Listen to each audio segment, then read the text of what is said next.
গরমের দিনে আমাদের সবারই মন চায় কিন্তু ঠান্ডা কিছু খেতে, সেটা আইসক্রিম হোক বা জুস হোক বা অন্য কোনো ড্রিঙ্কস হোক। এখন কিন্তু আমাদের মাঝে বিভিন্ন রকমের ড্রিঙ্কসের ভ্যারিয়েশন চলে এসেছে, আর এইসব ড্রিঙ্কসগুলো আমরা কিন্তু অনেক নামি দামি রেস্টুরেন্ট থেকে অনেক দামেও কিনে থাকি। সেটা হয়তোবা অনেক সময়ে আমাদের বাজেটকে ছাড়িয়ে যায়।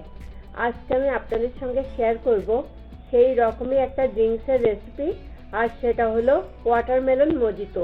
আর এই ড্রিঙ্কসটা কিন্তু আমাদের বাজেটের ভেতরে রেখেই বাড়িতে অনায়াসে বানিয়ে ফেলা সম্ভব। ফ্রেন্ডস, আমি মৌসুমি, আর আপনারা দেখছেন আমার cooking channel Moushumi's cuisine in USA. আশা করি আমার আজকের রেসিপিটা আপনারা লাইক করবেন, so please stay tune. Watermelon mojito বানানোর জন্য প্রথমে আমি ওয়াটারমেলন জুসটা বানিয়ে নেব। তার জন্য আমি একটা ব্লেন্ডিং জারের ভেতরে নিয়ে নিচ্ছি ছোট কিউব করে কাটা পরিমাণ মতো ওয়াটারমেলন। এখানে কিন্তু ওয়াটারমেলনের জন্য নির্দিষ্ট কোনো মেজারমেন্ট নেই, কেননা ডিপেন্ড করবে আপনারা কত গ্লাস এই ড্রিঙ্কসটা বানাতে চান। সাপোজ আপনারা যদি 6 গ্লাস এই ড্রিঙ্কসটা বানাতে চান, তাহলে কিন্তু ওয়াটারমেলন জুসটা হতে হবে 3 গ্লাসের সমান। এর থেকে বেশিও না আবার কমও না, কারণ এখানে আরও কিছু ইনগ্রিডিয়েন্টস কিন্তু পরে অ্যাড করা হবে। তাই আপনাদের এখানে কতটা ওয়াটারমেলন নিতে হবে সেটা আপনাদেরকেই কিন্তু ঠিক করে নিতে হবে। এখন কিন্তু এটাকে ব্লেন্ড করে নেওয়ার পালা। এ পর্যায়ে আমি এটাকে ব্লেন্ড করে নিচ্ছি। চেষ্টা করবেন এখানে সিডলেস ওয়াটারমেলনটা নেওয়ার, তাতে করে কিন্তু পিওর জুসটা পেতে খুব সুবিধে হবে। যদি দেখেন যে সিডলেস ওয়াটারমেলনটা পাওয়া যাচ্ছে না, সেক্ষেত্রে চেষ্টা করবেন ওয়াটারমেলনের সিডসগুলোকে বেছে ফেলে দেওয়ার। এই ড্রিঙ্কসটা খেতে হয় কিন্তু ভীষণই ডিলিশিয়াস, আর তাছাড়া এটা কিন্তু একটা রিফ্রেশিং ড্রিঙ্কসও বটে। এ পর্যায়ে কিন্তু এটা আমার ব্লেন্ড করা কমপ্লিট। আমি আগে থেকে কিন্তু একটা কাচের মগের উপরে একটা স্ট্রেনার সেট করে নিয়েছি। এখন আমি ওয়াটারমেলন জুসটাকে এভাবে সেঁকে নিচ্ছি। ওয়াটারমেলন মজিতোর রিয়েল টেস্টটা পেতে হলে কিন্তু এভাবে ফ্রেশ ওয়াটারমেলন দিয়ে জুসটা বাড়িতে বানিয়ে নিতে হবে। বাজার থেকে কেনা জুস দিয়ে বানালে কিন্তু এই ড্রিঙ্কসটা রিয়েল টেস্টটা একদমই পাওয়া যাবে না। এ পর্যায়ে কিন্তু এটা আমার সেঁকে নেওয়া কমপ্লিট। এখন আমি নেক্সট স্টেপে চলে যাব। আমি এইরকমের একটা সার্ভিং গ্লাস নিয়েছি। এবার আমি এটার ভেতরে দিয়ে দিচ্ছি 5-6টা মিন্ট লিফ বা পুদিনা পাতা ও 3 স্লাইস লাইম।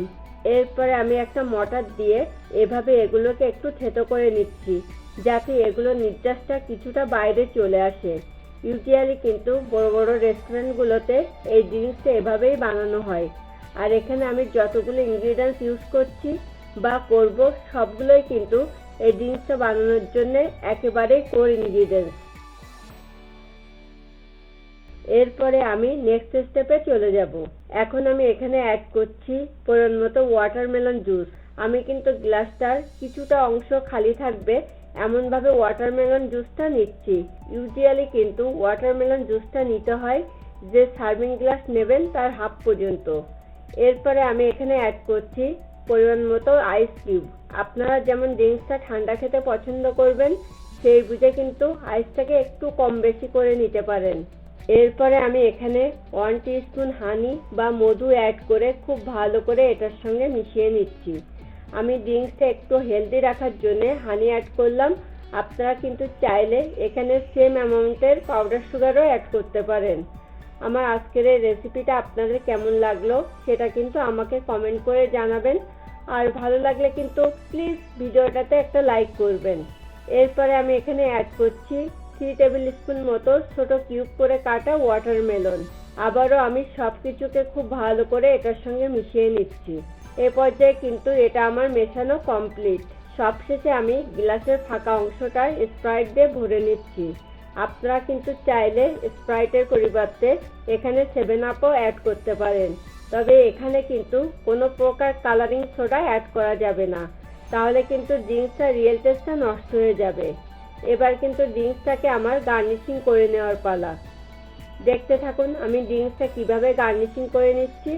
আপনারা কিন্তু চাইলে এই ড্রিঙ্কসটা গার্নিশিংও করতে পারেন, আবার নাও পারেন, তবে ড্রিঙ্কসটা একটু গার্নিশিং করে সার্ভ করলে কিন্তু এটা দেখতে অনেক সুন্দর ও আকর্ষণীয় লাগে। আপনারা কিন্তু চাইলে আপনাদের পছন্দ মতো করেও ড্রিঙ্কসটাকে গার্নিশিং করে নিতে পারেন।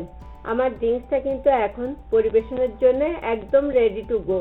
ফ্রেন্ডস, আপনারা যারা প্রথম আমার চ্যানেলটিকে ভিজিট করছেন, প্লিজ আমার চ্যানেলটিকে সাবস্ক্রাইব করুন। আর ফিরে আসছি খুব তাড়াতাড়ি নতুন কোনো রেসিপি নিয়ে। Thanks for watching this video.